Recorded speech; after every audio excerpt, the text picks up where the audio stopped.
muslimaaf namuu haa fayyu. Haakimni koo sumaa yaa Rabbi ogeessini, alaa mana koo dhiisee gama kee achi hin deessini. Kanaaf rakkoo dibdee nurraa achi fageessine.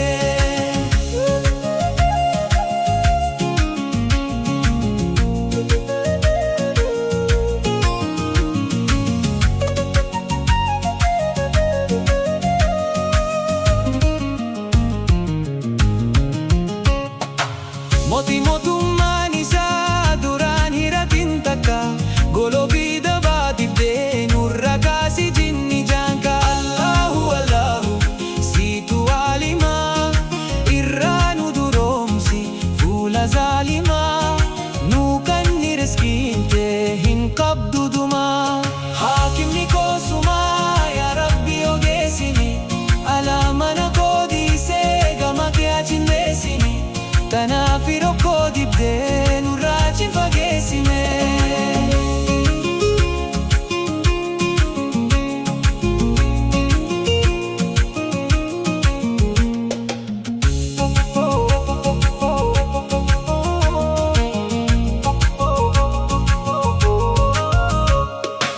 Dureessi sirraa jiru yaa mootii dachiisami, si mootiin gunaa nyaannee dureessi zalaalami. Rabbiin keenya gaarii hannaalul mannaanu, nuuf kenna ni beeka waan nuti feenu. Nummaan qulqullooyne ibaada haa goonu.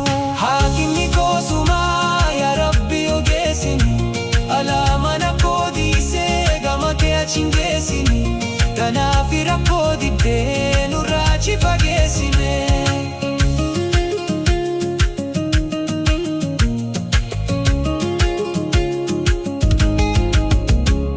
Nu haa baraaru irraa Rabbiin fitinaama, zabanul aakhir jirra yaa boleeyyan Islaamaa.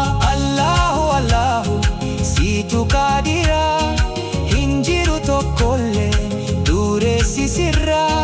Nun hongeessin muuti tola keetirra. Haakimni koo sumaa yaa Rabbi ogeessini, alaa mana koo dhiisee gama kee achi hin deessini. Kanaaf rakkoo dibdee nurraa achi fageessine.